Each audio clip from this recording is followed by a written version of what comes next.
Let's look at resting in the Spirit. A Catholic priest from Canada, Father Melançon, writes, resting in the Spirit has the same characteristics as rapture, a word used in Catholic mystical works. Rapture is a sudden and violent ecstasy. And he adds, those who enjoy resting in the Spirit cannot explain what they experience during these moments of grace. St. Teresa of Avila wrote, you ask them what they feel, and it is absolutely impossible for them to say. They have not been able to know or understand the way in which love acted.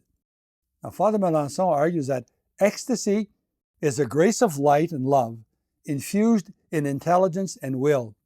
The normal operations of faculties are suspended because these faculties have become incapable of enduring such intense grace.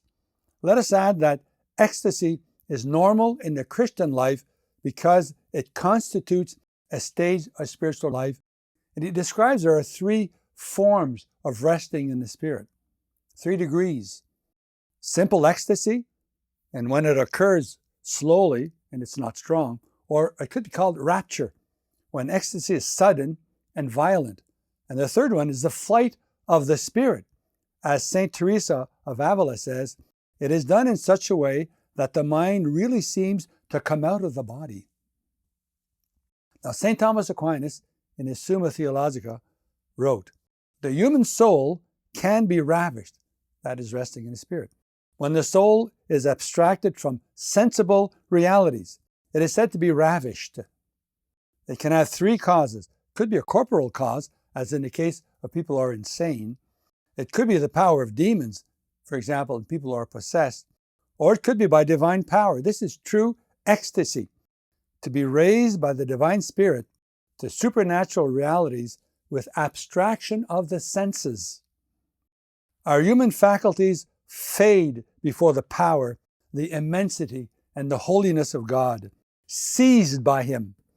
This grace is part of the passive graces at God's initiative.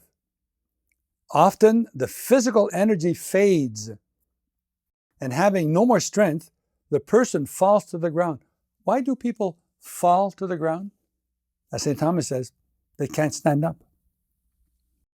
There may be a feeling of heaviness, even while sitting, which prevents moving arms or legs or weightlessness, a great lightness of body.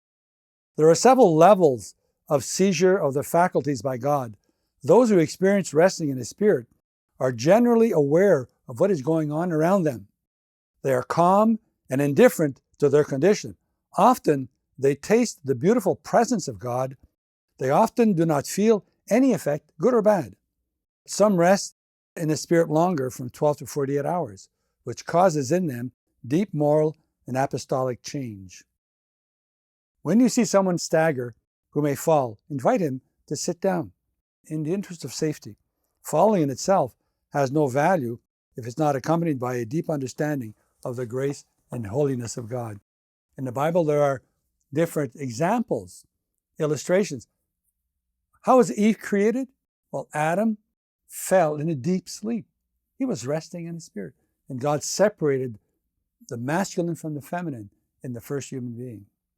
Abraham, when he made a covenant with God in Genesis 15, when the sun was setting, a deep sleep fell upon Abram, and a great and darksome horror seized him. When Jesus was crucified,